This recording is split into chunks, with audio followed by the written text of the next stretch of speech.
नमस्कार. आपण कालपर्यंत हॅलोजन डेरिव्हेटिव्हजचे सगळे MCQs बघितलेले आहेत. कालच्या लेक्चरमध्ये आपण PYQs घेतलेले होते. आजही आपण PYQनी कंटिन्यू करणार आहोत. PYQ घेत असताना जेवढ्या कन्सेप्ट मला तुम्हाला डिटेलमध्ये सांगता येतील तेवढा सांगण्याचा मी जास्तीत जास्त प्रयत्न करते आहे. आत्ता या चॅप्टरसाठी मला स्क्रीन शेअर करून PYQ घेता येत नाही आहेत, पण अल्कोहोल फिनॉल इथर हा जो पुढचा चॅप्टर आहे त्या चॅप्टरच्या वेळेसचे PYQs घेताना आपण स्क्रीन शेअरिंग ऑप्शननी नक्की घेऊया. तुमचे कमेंट्स मी वाचलेले आहेत. तर आत्ता आपण या क्वेश्चन्सपासून सुरुवात करूया. तुम्हाला जर काही स्पेसिफिक क्वेरी असेल तर ते तुम्ही क्वेश्चन मला विचारले तरी चालतील. बऱ्याचशा मुलांनी मला डायरेक्ट कॉन्टॅक्ट करून चांगल्या पद्धतीने डायरेक्ट कॉन्टॅक्ट करून त्यांनी मला बऱ्याचशा क्वेरीज विचारल्यात आणि त्यांच्या क्वेरीज मी सॉल्व्ह करायचा प्रयत्न करते आहे आणि ते होणार. सो तुमच्याकडे आत्ता जेवढा वेळ आहे या चॅप्टरसाठी दिलेला 1 आठवडा तो पूर्ण वेळ तुमच्या कन्सेप्ट क्लिअर करून घेण्यासाठी जे दिलेला आहे कंटेंट तो कंटिन्युअस वाचून रिवाईज करून अप्लाय करण्यासाठी तो वेळ पूर्ण अप्लाय करा अशी मी तुम्हाला रिक्वेस्ट करेल. आणि जिथे जिथे काही गायडन्स लागणार आहे तुम्ही बिनधास्त विचारू शकता. तुम्हाला कुठल्याही प्रकारचा गायडन्स कुठलीही कन्सेप्ट जर का हवी असेल तर मी एनी टाईम तुम्हाला ब्रीफ करायला रेडी आहे. तर आपण आजच्या PYQsला सुरुवात करूया. पहिला आहे what is the molecular formula of allyl halide. आता अलाइल हलाइड म्हटले आहे RX हा झाला अल्किल हलाइड. त्यानंतर CH2 डबल बॉन्ड CH2 याला आपण म्हणतो विनाइल ग्रुप आणि त्याचा जर का एक हायड्रोजन आपण एका हॅलोजननी रिप्लेस केला तर त्याला म्हणतात विनाइल हलाइड. तसंच CH3 CH double bond CH2 आणि याचा एक हायड्रोजन जर तुम्ही हॅलोजननी रिप्लेस केला तर याला म्हणतात अलाइल हलाइड. या काही गोष्टी ज्या आहेत या तुम्हाला लक्षात ठेवायला लागतील. तर आपल्याला असं विचारलं आहे की what is the molecular formula of allyl halide. तर बघूया कार्बन किती आहेत 1 2 3. सो कार्बन 3 चारही ऑप्शनमध्ये कार्बन 3च आहेत. त्यानंतर hydrogens 2 + 2 + 1 that is 5 and chlorine. So C3H5Cl. So option C is a correct answer. लक्षात ठेवा विनाइल म्हणजे CH2 डबल बॉन्ड CH2 आणि अलाइल म्हणजे CH3CH डबल बॉन्ड CH2. त्यांचा रिस्पेक्टिव्ह हायड्रोजन जेव्हा हॅलोजननी रिप्लेस करतो तेव्हा आपल्याला मिळतं विनाइल हलाइड किंवा अलाइल हलाइड. दुसऱ्या क्वेश्चनकडे जाऊया. दुसरा क्वेश्चन आहे if mixture of iodomethane and iodoethane is treated with a sodium metal in dry ether, it forms propane and butane, propane and ethane, ethane and butane, ethane propane butane. आता आपल्याला शोधायचं आहे की आपल्याला काय मिळतं. ही रिॲक्शन जर का आपण बघितली काय लिहिलं आहे ते आपण बघितलं तर आपल्या लक्षात येतं आहे की हे आहे आयडोमिथेन आणि आयडोइथेन. मग आपण लिहून बघूया CH3I हे आहे आयडोमिथेन आणि C2H5I हे आहे आयडोइथेन. सो आयडोमिथेन लिहिला आयडोइथेन लिहिला. It is treated with the sodium metal. आता याची रिॲक्शन मी सोडियम मेटल बरोबर केली इन प्रेझेन्स ऑफ ड्राय इथर. कशाबरोबर रिॲक्शन केली आपण इन प्रेझेन्स ऑफ ड्राय इथर. आता काय मिळेल तर जो CH3 आहे तो CH3शी पण कंबाईन होऊ शकतो. सो CH3CH3 हा एक प्रॉडक्ट झाला. त्यानंतर C2H5 हा C2H5शी पण कंबाईन होऊ शकतो. सो CH3CH2 2 टाइम्स आणि CH3 असा ब्युटेन हा एक प्रॉडक्ट झाला.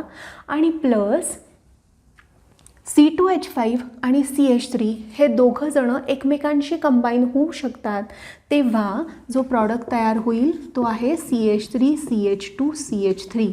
म्हणजे आपल्याला एक मिळालेला आहे इथेन, एक मिळाला आहे ब्युटेन आणि एक मिळाला आहे प्रोपेन. तर इथेन प्रोपेन आणि ब्युटेन म्हणजे ऑप्शन डी हा करेक्ट ऑप्शन आहे. लक्षात ठेवा वूड सिंथेसिस किंवा वुड्स कपलिंग रिॲक्शन ही कधी सक्सेसफुल होते, जेव्हा एकाच टाईपचं अल्किल हलाईड वापरलेलं असतं. म्हणजे काय, तर जर CH3I असेल तर CH3I plus 2Na, CH3I plus 2Na तुम्हाला मिळेल इथेन. आता एकच अल्किल हलाईड वापरल्यामुळे ते अल्किल हलाईड त्याच्याशीच कंबाईन होणार आणि एकच मेजर प्रॉडक्ट तुम्हाला मिळणार आहे, जो तुम्ही इझिली आयसोलेट करू शकता. जे आयसोलेशन आहे ते फार टीडियस होत नाही. पण जेव्हा तुम्ही आयडोमिथेन असे 2 अल्किल हलाईड वापरता, तेव्हा आयडोमिथेन बरोबर पण कपल होणार आहे, आयडोइथेन बरोबर पण कपल होणार आहे आणि आयडोमिथेन बरोबर कपल होऊन प्रोपेनसुद्धा मिळणार आहे. सो तुम्हाला इथेन मिळेल, प्रोपेन मिळेल आणि ब्युटेनसुद्धा मिळेल. म्हणून वूड सिंथेसिस ही जेव्हा 2 वेगवेगळे अल्किल हलाईड घेतले जातात, तेव्हा ती खूप चांगली मेथड प्रिपरेशन ऑफ अल्केन्सची असू शकत नाही. का, कारण यांचे जे काही बॉइलिंग पॉईंट्स आहेत हे खूप जवळजवळ असल्यामुळे तुम्ही त्यांना आयसोलेट करू शकत नाही आणि आयसोलेट केलं नाही तर हे मिक्सचर फक्त तुमच्याकडे राहतं आणि मग त्याचा पुढे काही उपयोग होत नाही. म्हणून लक्षात ठेवा, वूड सिंथेसिस कधी प्रेफरेबली कॅरी केली जाते, जेव्हा एकच अल्किल हलाईड असेल आणि सोडियम मेटल बरोबर त्याची रिॲक्शन करू. म्हणजे काय, तर CH3I plus 2Na plus CH3I. आता जो प्रॉडक्ट मिळेल तो इथेन असेल आणि तोच मेजर असेल. किंवा आपण असं म्हणूया की C2H5I प्लस 2Na आणि प्लस IC2H5. आता हा जो प्रॉडक्ट मिळेल हा असेल C2H5. हाच एक मेजर प्रॉडक्ट आपल्याला मिळेल. सो लक्षात ठेवा हा पॉईंट वूड्स सिंथेसिसच्या बाबतीतला. आपला नेक्स्ट जो क्वेश्चन आहे त्याच्याकडेच वळूया. Highest peak in the energy profile diagram for the mechanism of alkaline hydrolysis of tertiary butyl bromide is. आता एनर्जी प्रोफाईल डायग्राम वगैरे जो पार्ट होता तो पार्ट यावर्षी त्यांनी इन्क्लूड केलेला नाही आहे, तरीही हा जो क्वेश्चन आहे तो मी तुम्हाला एक्सप्लेन करते. Formation of carbocation products, transition step 1, transition step 2 हे झालेत आपले ऑप्शन. आता आपल्याला जेव्हा टर्शरी ब्युटिल ब्रोमाइड जेव्हा आपल्याला डोळ्यासमोर येतं तेव्हा आपल्याला लक्षात काय येतं की टर्शरी ब्युटिल ब्रोमाइड हा आहे टर्शरी हलाईड, आणि हा जो टर्शरी हलाईड आहे हा SN1 मेकॅनिझमनी रिॲक्ट होतो. ब्रोमीन निघून जाणार आणि आपल्याला जे काही मिळतं ते आहे कार्बोकॅटायन. कार्बोकॅटायन. ही झाली ट्रान्झिशन स्टेट. ओके. सो आणि नंतरच्या स्टेपमध्ये काय होतं तर OH- आयन या साईडनी पण अटॅक करू शकतो, OH- आयन या साईडनी पण अटॅक करू शकतो. दोन्ही साईडनी अटॅक केल्यानंतर जे काही प्रॉडक्ट्स मिळणार आहेत ते प्रॉडक्ट्स कशाचे असतील तर अल्कलाईन हायड्रोलिसिस ऑफ टर्शरी ब्युटिल ब्रोमाइडचे. मग आता एनर्जी प्रोफाईल डायग्राम म्हणजे काय, तर एनर्जी प्रोफाईल डायग्रामचा अर्थ आहे graph of potential energy versus reaction coordinates. Potential energy PE, potential energy, reaction coordinates. काय होतं तर जी मिनिमम एनर्जी आहे जी रिॲक्टंट मॉलिक्यूलला रिॲक्ट होण्यासाठी लागते त्याला म्हणतात ॲक्टिवेशन एनर्जी, बरोबर आहे. आणि ती ॲक्टिवेशन एनर्जी जेव्हा त्या मॉलिक्युल्सकडे येते रिॲक्ट होणाऱ्या, तेव्हाच ते काय करतात तर हा जो ग्राफ आहे किंवा हा जो पीक आहे, हा पीक त्याचं जे अंतर आहे ते काय करू शकतात, पार करू शकतात आणि प्रॉडक्ट साईडला ते जाऊ शकतात.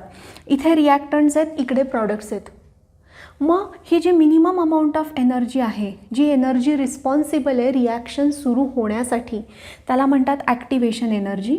तर हा जो काही ग्राफ आहे तो ग्राफ अशा पद्धतीत असतो. इथे 2 ॲक्टिवेशन एनर्जीज आहेत असं आपण म्हणू शकतो.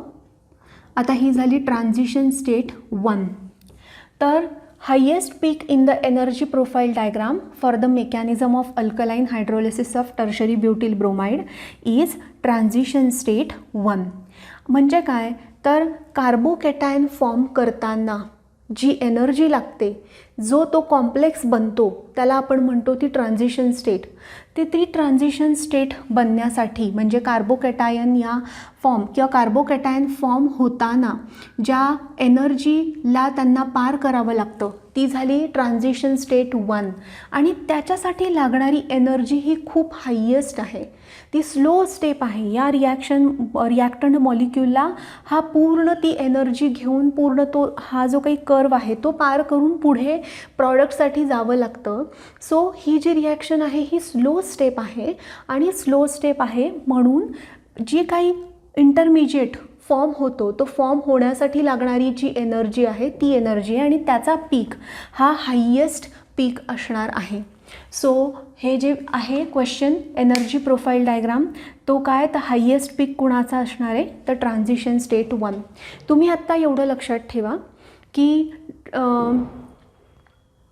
एनर्जी प्रोफाईल डायग्राम म्हणजे काय, तर एनर्जी प्रोफाईल डायग्राम म्हणजे graph of potential energy versus reaction coordinate. Potential energy Y ॲक्सिसला, रिॲक्शन कोऑर्डिनेट्स जे आहेत ते एक्स ॲक्सिसला असणार आहेत आणि मिनिमम अमाऊंट ऑफ एनर्जी जी रिॲक्टंट मॉलिक्यूलला त्यांचा तो रिस्पेक्टिव्ह ट्रान्झिशन स्टेटपर्यंत पोचण्यासाठी लागते आणि तिथून पुढे प्रॉडक्ट देण्यासाठी.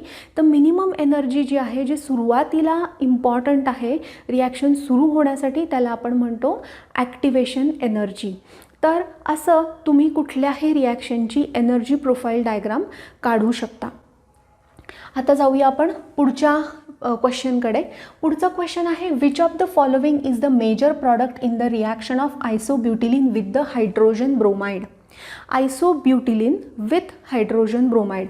आता आयसोब्युटिलिनचं स्ट्रक्चर तुम्हाला काढायचं आहे. आयसोब्युटिलिनचं स्ट्रक्चर कसं काढणार, तर आयसो ग्रुप तुम्हाला माहिती आहे, याला आपण जनरल आयसो म्हणतो आणि ब्युटिलिन आहे म्हणून आता काय केलं आहे मी 4 कार्बन घेतलेत, ब्युटिलिन आहे, डबल बॉन्ड असणार आहे. तर हा आहे आयसोब्युटिलिन. त्याची रिॲक्शन करायची आहे तुम्हाला HBr बरोबर. आता जेव्हा HBr बरोबर ॲडिशन करणार आहोत, पेरॉक्साईड वगैरे काहीच दिलेला नाही आहे, म्हणजे नॉर्मल HBrची ॲडिशन करायची आहे. मग काय होईल, तर मार्कोनिकॉप्स रूलप्रमाणे ॲडिशन होणार आहे. बघा हे बेसिकच आहे, कुठलाही ॲडव्हान्स टॉपिक यामध्ये घेतला जात नाही आहे.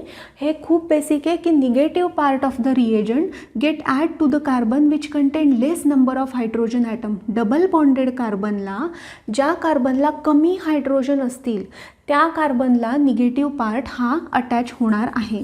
सो इथे CH3 हा Br इथे अटॅच्ड होईल आणि हा जो हायड्रोजन आहे हा या CH3ला अटॅच होईल. हा झाला मेजर प्रॉडक्ट आणि मायनर प्रॉडक्ट काय होईल, उलटी ॲडिशन होईल. इथे हायड्रोजन आणि इथे CH2Br. आपल्याला त्यांनी मेजर प्रॉडक्ट कुठला आहे असं विचारलं आहे. मग आता बघा जो प्रॉडक्ट तुम्हाला मिळालेला आहे तो आहे tertiary butyl bromide. Secondary butyl bromide नाही मिळाला, टर्शरी ब्युटिल ब्रोमाइड मिळाला. एन ब्युटिल ब्रोमाइड इथे मिळणारच नाही कारण ऑलरेडी स्टार्टिंग कंपाऊंडमध्ये काय आहे, ब्रांचिंग आहे. जर तुम्हाला असं झालं की एक्झाममध्ये शेवटचे क्वेश्चन आहेत आणि तुम्हाला पटकन आन्सर चूज करायचं आहे, तुम्हाला रिॲक्शन काढून बघायलाही वेळ नाही आहे, त्या केसमध्ये तुम्ही हे जे काही असे ऑप्शन्स आहेत ना ते तुम्ही इझिली इलिमिनेट करू शकता. तर ऑप्शन्स जेव्हा देतात ना त्या ऑप्शन्सकडे पण तुम्ही खूप केअरफुली बघा की काय विचार करून त्यांनी ते 4 ऑप्शन डिझाईन केलेत. तुम्ही एकदा ऑप्शन्स इलिमिनेट करायला शिकला ना की तुम्हाला करेक्ट आन्सरपर्यंत पोहोचणं खूप सोपं जाईल की काय विचार करून यांनी बाकीचे 3 ऑप्शन्स आपल्याला दिले असतील. सो एन ब्युटिल ब्रोमाइड पण आन्सर नाही आहे, आयसोब्युटिल ब्रोमाइड पण नाही आहे. टर्शरी ब्युटिल ब्रोमाइड हा काय असणार आहे, मेजर प्रॉडक्ट. ही again addition of HBr according to Markovnikov's rule to alkene. आता जाऊया आपल्या पुढच्या क्वेश्चनकडे. पुढचा क्वेश्चन आहे IUPAC name of the following compound. IUPAC name of the following compound. आता त्यांनी कंपाऊंड दिलं आहे आता आपल्याला IUPACचे रूल्स काय आहेत एकदा रिवाईज करूया, की आपण लॉंगेस्ट कंटिन्युअस चेन सिलेक्ट करतो, लॉंग चेन हवी. त्यानंतर जिथून हॅलोजन जवळ आहे तिकडून आपण नंबरिंग द्यायला स्टार्ट करतो आणि जे काही ब्रांचिंग्स येतील ते ब्रांचिंग पण आपण कन्सिडर करतो, मध्ये त्याला नंबर देतो. ओके, सो आता आपण चेक करूया 1 2 3 4. इथे 4ला ब्रोमीन येतो आहे. ओके, आता इथे C2H5 जे त्यांनी दिलेलं आहे, हे C2H5 जर आपल्याला CH2CH3 या फॉर्ममध्ये जर का आपण लिहू शकलो तर आपल्याला काय कळतं की लॉंग चेन ही फक्त सरळ लाईनमध्ये दिसते ती नसते कधीच. आपल्याला चेक करावं लागतं की जर C2H5 असेल तर ते कार्बन जर आपण लॉंग चेनमध्ये कन्सिडर केले तर पूर्ण चेन लेंथ बदलते. इथेही तसंच झालं आहे बघा, 1 2 3 4 5 6 7 8 किंवा 1 2 3 4 5 6 7 8. आता आपण चेक करूया कुठला ऑप्शन आपला येतो आहे आणि कुठलं त्यांनी दिलेलं आहे. आता इथे जो त्यांनी दिलेला आहे 4 ब्रोमो 2 इथाईल 2 5 डायमिथाईल हेप्टेन, हा जो काही आहे 1 2 3 4 5 6 आणि माहिती नाही, इथे हेप्टेन चेनच नाही आहे त्यामुळे हा ऑप्शन येणारच नाही. ऑप्शन ए काय आहे तर रॉंग आहे. आता आपण ऑप्शन बीकडे बघूया. ऑप्शन बीमध्ये 5 ब्रोमो दिलेला आहे, 1 2 3 4 आणि 5 पोझिशनला ब्रोमीन दिसतो आहे. त्यानंतर 3 आणि 3 पोझिशनला आणि 6 पोझिशनला 1 2 3 4 5 6 7 8. सो ह्या 3 पोझिशनला मिथाईल आहे आणि लॉंग चेन आहे 8 कार्बनची, सो ऑक्टेन आहे. सो आपण ह्याचा विचार करू शकतो. त्यानंतर 3 ब्रोमो दिलेला आहे, 3 ब्रोमो 3 5 डाय इथाईल, हे चुकलं आहे कारण इथाईल हे लॉंग चेनमध्ये येणार आहे, हे आपण लगेच इलिमिनेट करू शकतो. त्यानंतर काय दिलं आहे तर 4 ब्रोमो 3 6 6 ट्रायमिथाईल ऑक्टेन. आता काय म्हणलं आहे 4 ब्रोमो, आता त्यांनी नंबरिंग इकडनं सुरू केलं 1 2 3 4 आणि 3ला मिथाईल आहे. त्यानंतर 5 6 6 6ला 2 मिथाईल आहेत आणि आपली लॉंग चेन झाली आहे 8 कार्बनची. म्हणजे अशी केली त्यांनी 1 2 3 4 5 6 7 8 कार्बनची लॉंग चेन त्यांनी कन्सिडर केलेली आहे. सो आता आपल्याला जेव्हा आन्सर याचं शोधायचं आहे तेव्हा आन्सर शोधताना आपल्याला काय करावं लागेल की रूल जे आहेत, पहिला रूल काय दिला आहे त्यांनी की लॉंग चेन कन्सिडर करा, ती आपण 8 कार्बनची लॉंग चेन आपण बघितली आहे. दुसरं की जिकडून फंक्शनल ग्रुप हा जवळ आहे तिथून तुम्ही काय करा नंबरिंग सुरू करा. मग आपण इकडून नंबरिंग सुरू करणं जास्त योग्य ठरेल. त्यामुळे 4 ब्रोमो 3 6 6 ट्रायमिथाईल ऑक्टेन हे काय असणार आहे आपलं करेक्ट आन्सर असणार आहे. त्यानंतर वळूया पुढच्या प्रश्नाकडे. पुढचा प्रश्न आहे when HCl is treated with propene in presence of Na2O2 major product obtain is. आता इथेच आपल्याला क्लिअर झालं पाहिजे की HCl दिला आहे आणि Na2O2 दिला आहे, म्हणजे Na2O2चा काहीही परिणाम HClवर होणार नाही. आपण कालच्या लेक्चरमध्येच आय गेस बघितलेलं आहे की HBrचा इफेक्ट हा फक्त Na2O2चा इफेक्ट हा फक्त HBrवर होतो. Na2O2 H2O2 सारखे पेरॉक्साईड हा HCl आणि HFचा बॉन्ड रॅडिकल मेकॅनिझमनी ब्रेक करू शकत नाहीत आणि HIला ब्रेक करतात, पण ते इझिली ते रॅडिकल कंबाईन होऊन मॉलिक्यूल फॉर्म करतात. त्यामुळे रिॲक्शनच थांबते, पुढे रिॲक्शन केली जात नाही. मग आपल्याला HClला ॲड करायचं आहे, दिलं आहे पेरॉक्साईड, म्हणजे आपल्याला नॉर्मल ॲडिशन करायची आहे मार्कॉनिकॉप्स रूलनी. आता प्रोपीनवर ॲडिशन करायची आहे CH3 CH double bond CH2 plus HCl. Markovnikov's रूलनी ॲडिशन करायची आहे, आपल्याला मिळेल CH3 CH निगेटिव्ह पार्ट अशा कार्बनला ज्याला हायड्रोजन कमी आहे. सो मी इथे Cl ॲड केला आणि जो हायड्रोजन आहे या कार्बनवर ॲड केला. आता जे काही प्रॉडक्ट आपल्याला मिळत आहे तुम्ही डायरेक्ट नाव लिहू शकता 2 क्लोरोप्रोपेन. आपल्याला 2 क्लोरोप्रोपेन ऑप्शन दिसतो आहे. सो हे आहे आपलं आन्सर. जर आपण HCl आणि HBr यामध्ये जर का थोडी गडबड केली तर आपण 1 क्लोरोप्रोपेन Na2O2ला बघून आपण त्याच्यावर टिक करू शकतो. सो आपल्याला एकदम केअरफुल राहावं लागतं की Na2O2 पेरॉक्साईड दिला आहे, बरोबर कुठलं हॅलो ॲसिड दिलं आहे हे दोनदा चेक करायचं आणि मग करेक्ट आन्सरकडे पोचायचं. आपल्या नेक्स्ट क्वेश्चनकडे जाऊया. CH3 CH2 CH2I alcoholic KOH बरोबर हीटिंग केलं आहे. आपल्याला मिळतो प्रॉडक्ट X, त्याच्यावरती HBrची ॲडिशन आहे. म्हणजे इथे हिंट आहे की इथे जो तयार होणार आहे तो डबल बॉन्ड असणार आहे, कारण ॲडिशन आहे पुढची. ओके, त्यानंतर इथे तुम्हाला परत हॅलोजन मिळतो, कारण HBrची ॲडिशन करणार आहात, आणि मग KCNची ॲडिशन होऊन तुम्हाला इथे काय मिळेल, सायनाईड. आता आपण स्टेप बाय स्टेप जाऊया. अल्कोहोलिक KOH आहे. ओके, आणि ज्या कार्बनला हॅलोजन अटॅच्ड असतो त्याला आपण म्हणतो अल्फा कार्बन, किंवा फंक्शनल ग्रुप अटॅच्ड असतो त्याला म्हणतो आपण अल्फा कार्बन, आणि अल्फा कार्बनच्या शेजारी जो काही कार्बन असतो त्याला म्हणतो बीटा कार्बन. तर हा अल्कोहोलिक KOH कशासाठी वापरतात, तर डिहायड्रो हॅलोजनेशन. डिहायड्रो म्हणजे बीटा कार्बनचा हायड्रोजन, इथला बीटा जो आहे त्याचा हायड्रोजन, आणि अल्फाचा हॅलोजन HI हे निघून जाणार आहे, आणि आपल्याला प्रॉडक्ट काय मिळेल ह्याचा आपण काढून बघूया. CH3, आता याचा एक हायड्रोजन मी काढून टाकला, इथे मला मिळाला CH, आणि अल्फाचा आयोडीन निघून गेला म्हणून हा जायला CH2. आता ऑलरेडी एक बॉन्ड आहे आणि कार्बनची बॅलन्सी सॅटिस्फाय करायला आपल्याला अजून एक बॉन्ड तिथे द्यावा लागेल, म्हणजे आपल्याला इथे मिळालं अल्कीन. आता याच्यावरती ॲडिशन कशाची करायची आपल्याला, तर याच्यावरती ॲडिशन करायची आहे HBrची. HBrची आपण जेव्हा ॲडिशन करू, पेरॉक्साईड इफेक्ट आहे, ब्रोमिन कुठे ॲड होईल, टर्मिनल कार्बनला. आपल्याला 1 ब्रोमोप्रोपेन हा काय मिळणार आहे, major product. CH3 CH2 CH2Br आपण बघितलेलं आहे की हा प्रॉडक्ट मेजर का मिळतो, कारण पेरॉक्साईड इफेक्ट आहे, फ्री रॅडिकल मेकॅनिझम इन्वॉल्ड आहे. 1 ब्रोमोप्रोपेन हा मेजर असेल, 2 ब्रोमोप्रोपेन हा मायनर असेल. ह्यालाच खराश इफेक्ट पण म्हणतात, ह्यालाच अँटी मार्कॉनिकॉप्स रूल पण म्हणतात. आता या कंपाऊंडवरती तुम्ही काय ॲड करणार आहात, तर KCN in presence of alcohol. तर माहिती आहे की हे सबस्टिट्यूशन, न्यूक्लिओफिलिक सबस्टिट्यूशन रिॲक्शन आहे. काय होईल तर हा ब्रोमिन जाईल आणि त्याच्या जागी सायनाईड येईल, मग आपला प्रॉडक्ट होईल CH3 CH2 CH2 आणि CN. मग असा प्रॉडक्ट आपल्याला कुठे दिसतो आहे का, तर येस, म्हणजे हा काय आहे आपला करेक्ट ऑप्शन आहे. आता जर कंबाईन अजून सगळ्या फंक्शनल ग्रुपचा जर एकच क्वेश्चन विचारायचा झाला तर काय करतात, या सायनाईडवर पुढे रिॲक्शन कशाची करतात, तर हायड्रोलिसिस.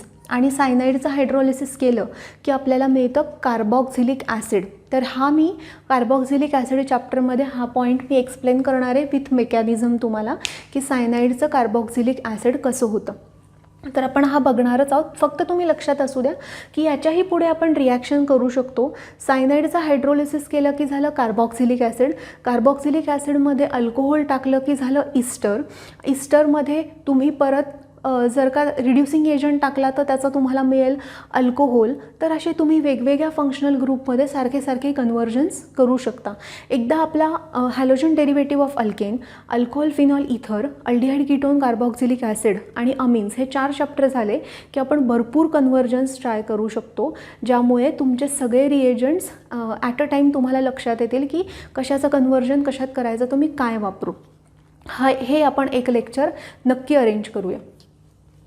सो आत्ता हा क्वेश्चन आपला झाला आहे, ऑप्शन डी आहे त्याचा करेक्ट आन्सर.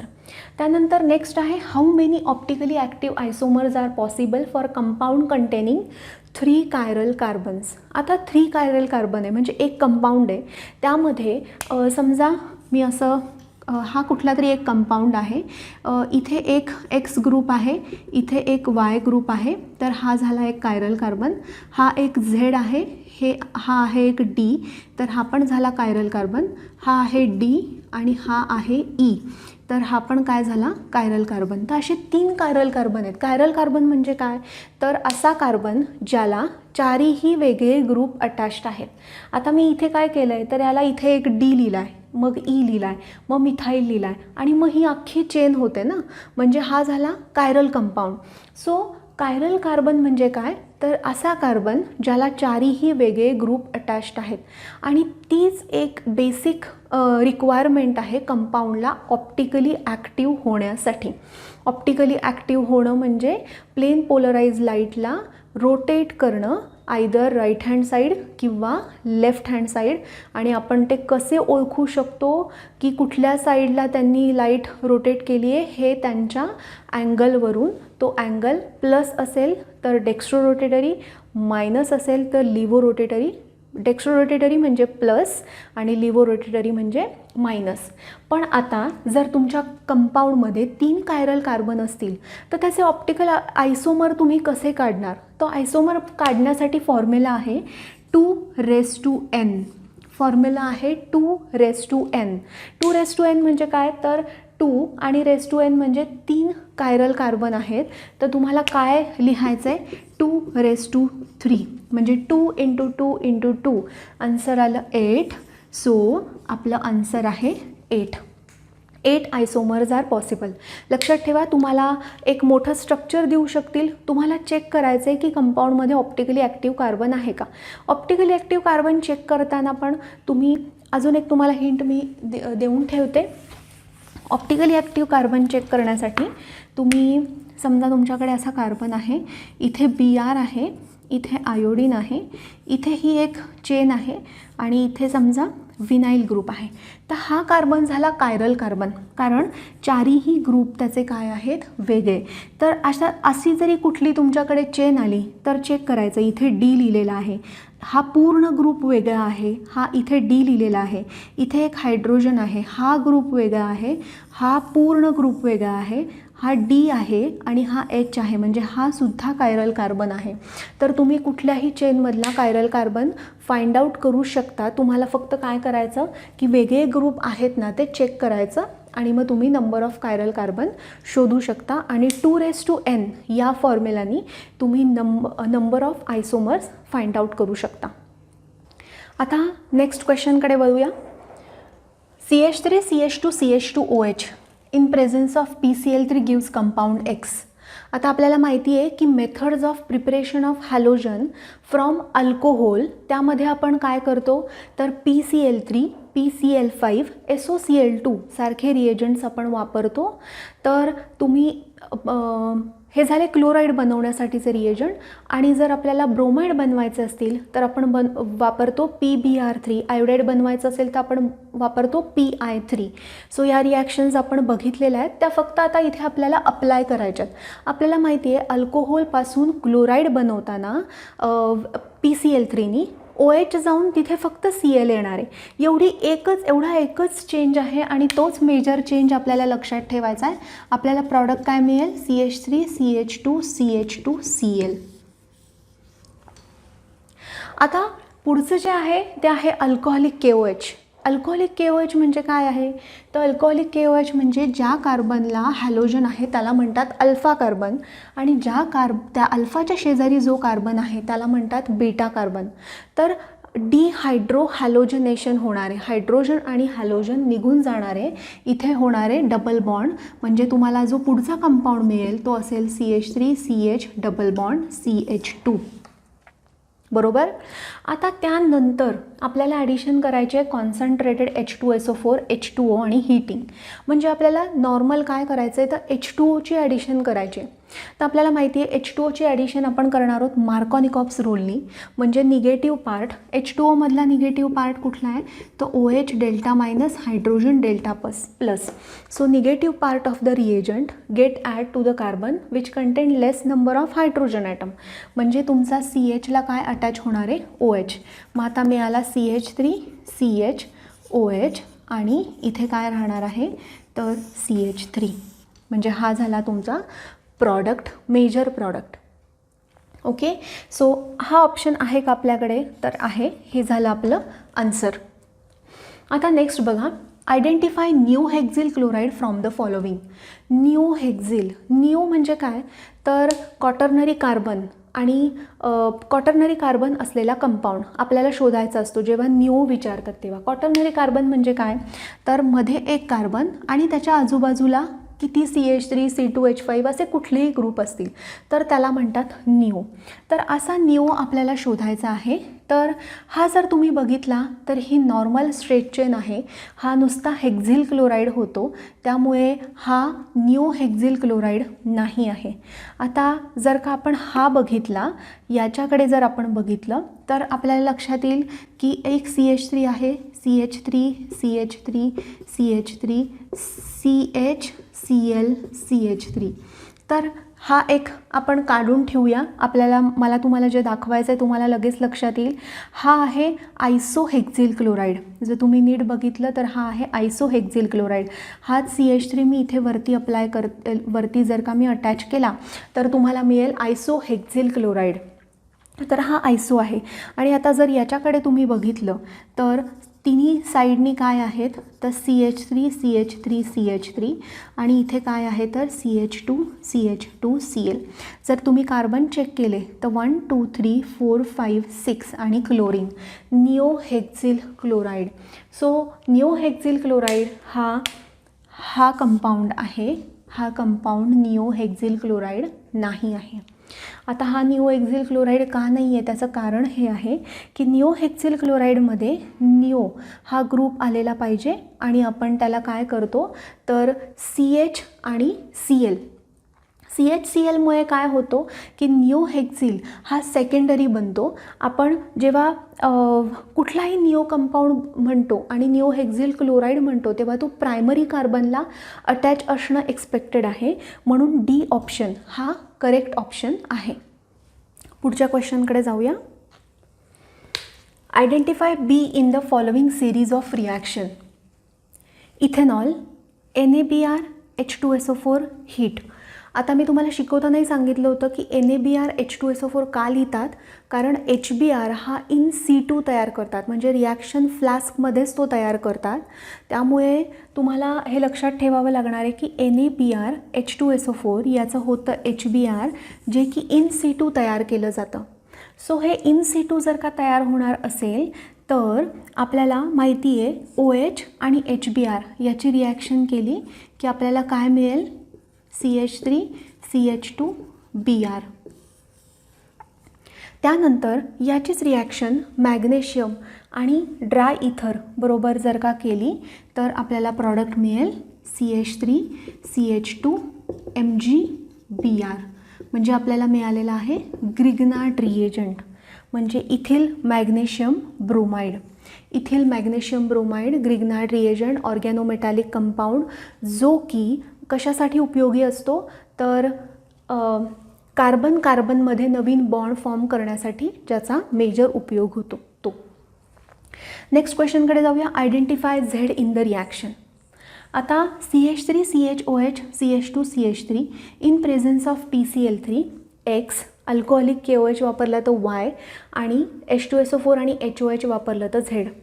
आता आपल्याला इथे PCl3 दिला आहे, म्हणजे याची रिॲक्शन केली तर आपल्याला मिळेल CH3 CH CH2 CH3 Cl. पहिला प्रॉडक्ट मिळाला, X मिळाला, इथे क्लोरीन. त्यानंतर अल्कोहोलिक KOH दिले. अल्कोहोलिक KOH आज आपण जे रिॲक्शन बघितलं त्यामध्ये अगदी अल्टरनेट 1-2 वेळा सारखं अल्कोहोलिक KOHच येते. आपल्याला यूज आता पाठ झाला असेल की आपल्याला काय करायचं आहे डिहायड्रोहॅलोजनेशन, म्हणजे इथला हायड्रोजन इथला हॅलोजन काढला तर आपल्याला प्रॉडक्ट मिळेल CH2 double bond CH CH2 CH3 हा एक प्रॉडक्ट मिळेल, प्लस दुसरा प्रॉडक्ट कुठला मिळेल CH3 CH double bond CH आणि CH3. आता हा प्रॉडक्ट कसा मिळाला तर हा ज्या कार्बनला हॅलोजन आहे तो झाला अल्फा कार्बन आणि त्याच्या शेजारचे 2 आहेत बीटा आणि बीटा डॅश. तर बीटाचा एकदा हायड्रोजन गेला आणि इथे डबल बॉन्ड आला आणि एकदा बीटा डॅशचा हायड्रोजन गेला आणि इथे डबल बॉन्ड आला. आणि आपल्याला मेजर आणि मायनर कुठला आहे तो ओळखायचा आहे. आपल्याला सेटझेप रूल माहिती आहे आणि सेटझेप रूल आपल्याला हे सांगतो की निगेटिव्ह जेव्हा इलिमिनेशन रिॲक्शन होतं तेव्हा जो काही कार्बन कार्बन डबल बॉन्ड तयार होतो तो जर मोर सबस्टिट्यूटेड असेल तर तो असतो मेजर प्रॉडक्ट. मोर सबस्टिट्यूटेड कसं ओळखायचं तर ज्यामध्ये हायड्रोजन कमी तो झाला मेजर. परत एकदा रिपीट करते, तुम्हाला 2 अल्किन मिळाले असतील तर अल्किन म्हणजे डबल बॉन्डेड कार्बनला, ज्या डबल बॉन्डेड कार्बनला हायड्रोजन कमी तो मेजर प्रॉडक्ट.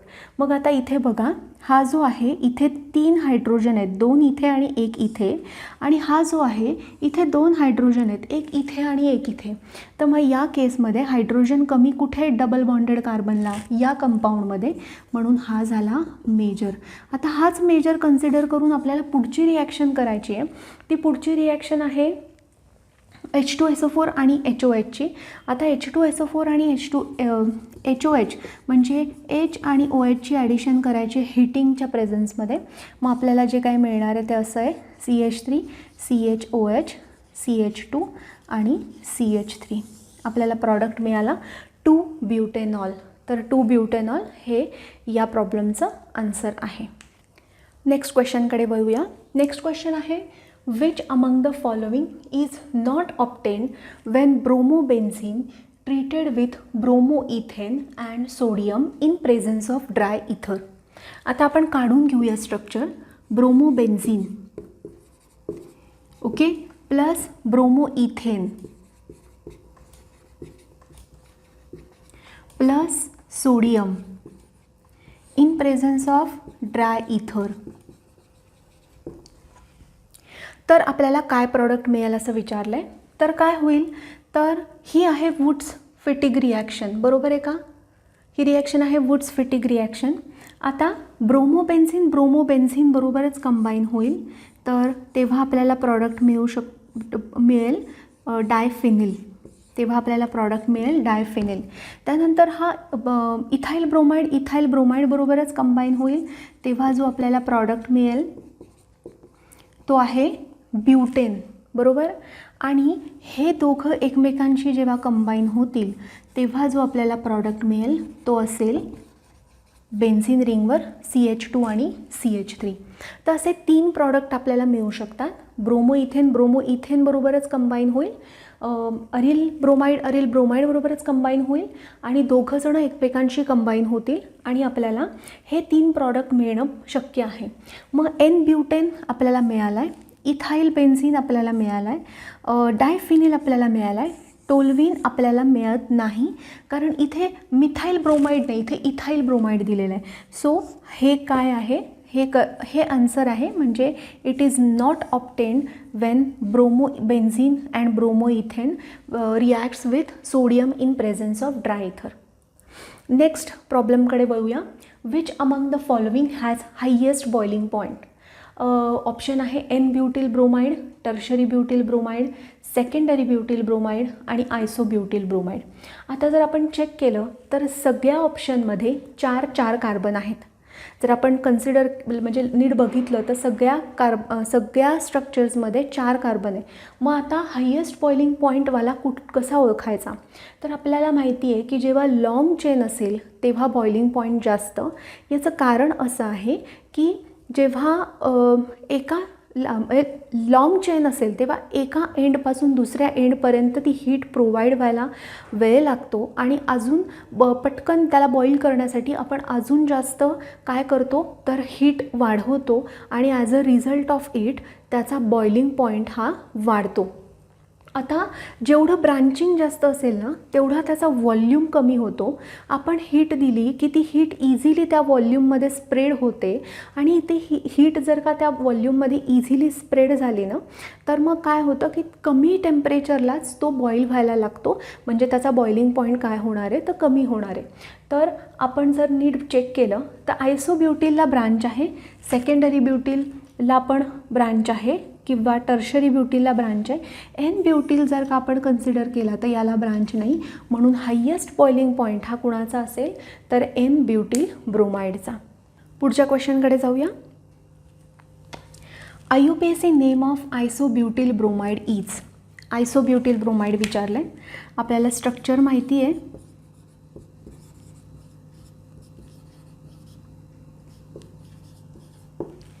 आयसोब्युटिल ब्रोमाइड. आता या आयसोब्युटिल ब्रोमाइडचं नाव काय येणार आहे तर सगळे ऑप्शन्स जे आहेत ते 2-ब्रोमो असे आहेत, आणि एकच ऑप्शन आपल्याला असा दिलेला आहे 1-ब्रोमो, 2-मिथाइल आणि प्रोपेन. सो हा आहे करेक्ट आन्सर, कारण आयसोब्युटिल जो आपण लिहितो ब्रोमाइड ते आयसोब्युटिल स्ट्रक्चर हे असं आहे. आयसोब्युटिल ब्रोमाइड याचा क्लाससुद्धा विचारतात की ब्रोमीन हा कुठल्या कार्बनला अटॅच्ड आहे, म्हणजे प्रायमरी की सेकंडरी की टर्शरी. तर माहिती आहे जेव्हा हॅलोजन अशा कार्बनला अटॅच्ड असतो जो दुसरा एकाच कार्बनला अटॅच्ड आहे त्याला आपण प्रायमरी कार्बन म्हणतो. सो हे आयसोब्युटिल ब्रोमाइड जे आहे ते आहे प्रायमरी अल्किल हलाइड. हे पण एक लक्षात असू द्या. असाही क्वेश्चन येऊ शकतो की तुम्हाला एक स्ट्रक्चर देतील आणि त्यामध्ये तुम्हाला विचारतील की हे जे स्ट्रक्चर आहे हे स्ट्रक्चर प्रायमरी अल्किल हलाइड आहे, सेकंडरी अल्किल हलाइड आहे की टर्शरी अल्किल हलाइड आहे. प्रायमरी अल्किल हलाइड म्हणजे अशा कार्बनला हॅलोजन अटॅच जो फक्त एकाच कार्बनला अटॅच्ड आहे. सेकंडरी हलाइड म्हणजे हे असं येईल हॅलोजन अशा कार्बनला अटॅच्ड आहे जो इतर 2 कार्बनला अटॅच्ड आहे. आणि टर्शरी हलाइड म्हणजे हॅलोजन अशा कार्बनला अटॅच्ड आहे जो इतर 3 कार्बनला अटॅच्ड आहे, त्याला म्हणायचं टर्शरी. सो हा क्वेश्चन आपला क्लिअर झाला आहे. पुढे बघूया. Which of the following is not an example of freon. Okay, तर आपल्याला माहिती आहे फ्रिऑन म्हणजे काय आहेत, तर क्लोरो फ्लोरो हे जे आहेत हे कंपाऊंड्स आहेत. हे कंपाऊंड्स रेफ्रिजरेशनसाठी एअर कंडिशनिंगसाठी वापरतात. हॅलोजनेटेड कंपाऊंडचा हा यूज आहे. तर डायफिनिल जर का आपण बघितलं तर डायफिनिल म्हणजे काय, बेन्झिन रिंगला बेन्झिन रिंग अटॅच्ड आहे त्याला आपण म्हणतो डायफिनिल. त्यामध्ये ना फ्लोरीन आहे ना क्लोरीन आहे. तर हे फ्रिऑन होऊ शकणार नाही. बाकी जर तुम्ही तिन्ही एक्झाम्पल्स बघितले किंवा तिन्ही ऑप्शन्स बघितले तर सगळ्यामध्ये क्लोरीन आणि फ्लोरीन आहे. तर हे बाकीचे तिन्हीही फ्रिऑन्स आहेत. हा जो आहे डायफिनिल हा मात्र फ्रिऑन नाही आहे. सो आन्सर आहे ऑप्शन ए. नेक्स्ट क्वेश्चन बघूया. If n is the number of asymmetric carbon atom, the number of optical isomers possible in the given formula काय 2n n by 2 2 raised to n n square. तर मग अशीच मी तुम्हाला सांगितलं आहे answer काय आहे 2 raised to n आणि wear n is the number of chiral carbon present in the given molecule. नंतर आहे identify the alcohol that reacts immediately with the Lucas reagent. Lucas reagent बरोबर कुठलं इमिजिएटली रिॲक्ट होतं तर आपण बघितलं जेव्हा प्रायमरी अल्कोहोल ल्युकास रिएजंट बरोबर रिॲक्ट होतं तेव्हा आपल्याला बॉईल करायला लागत होतं. सेकंडरी अल्कोहोल जेव्हा रिॲक्ट होतं तेव्हा आपण जेंटली हीट करतो आणि जेव्हा टर्शरी बरोबर आपण त्याला हीट करतो त्या टर्शरी बरोबर काय होतं तर तुम्ही जस्ट HCl ॲड केला अल्कोहोलमध्ये की तुम्हाला इमिजिएटली रिॲक्शन चा प्रॉडक्ट मिळतो. व्हाईट प्रेसिपिटेट हा टेस्ट ट्यूबमध्ये तयार झालेला दिसतो. तिथे तुम्हाला ZnCl2 या कॅटलिस्टची सुद्धा गरज पडत नाही. तर ल्युकास रिएजंट म्हणजे सगळ्यांना आधी डोळ्यासमोर आलं असेल की concentrated HCl in presence of ZnCl2 याला लुकास रिएजंट म्हणतात. HCl आणि ZnCl2 एकत्र वापरतात त्याला ग्रोव्स प्रोसेस म्हणतात.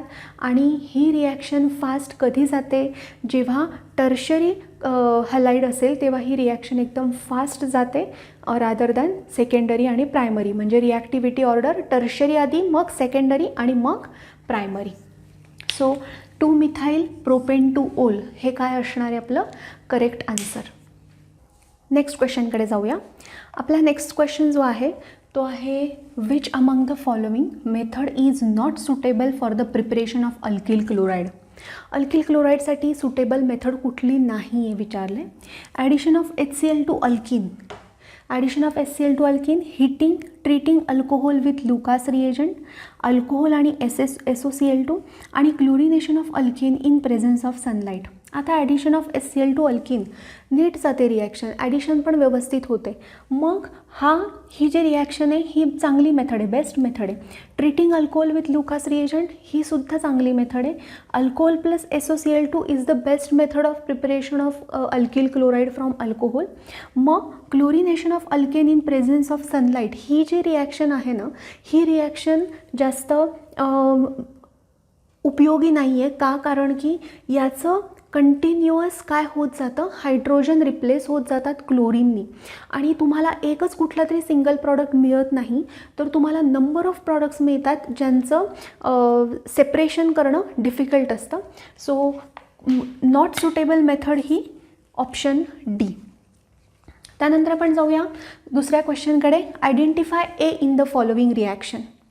A plus SOCl2 in presence of pyridine reflux gives B in presence of KCN heating alcohol gives propane nitrile. आता propane nitrile दिला आहे.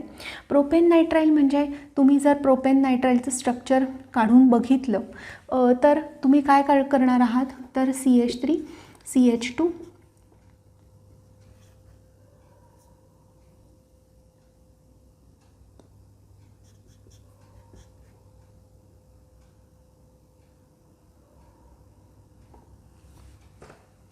Propane nitrile. आणि याचं जर IUPAC नाव द्यायचं झालं तर आपण म्हणतो इथाईल सायनाईड. ओके, तो आणि जर आपल्या common name ethyl cyanide, IUPAC name येतं प्रोपेन नायट्राईल. म्हणजे नायट्राईलचा जो कार्बन आहे तो कार्बन पण आपण लॉंग चेनमध्ये कन्सिडर करतो. आता हा आपल्याला मिळाला आहे बी पासून KCNची रिॲक्शन केल्यावर, आणि SOCl2ची रिॲक्शन झाली म्हणजे इथे काय असला पाहिजे, Cl, म्हणजे CH3 CH2 Cl हा असायला पाहिजे बी प्रॉडक्ट, कारण Cl जाऊन त्याच्या जागी कोण येणार आहे, C ट्रिपल बॉन्ड येणार आहे.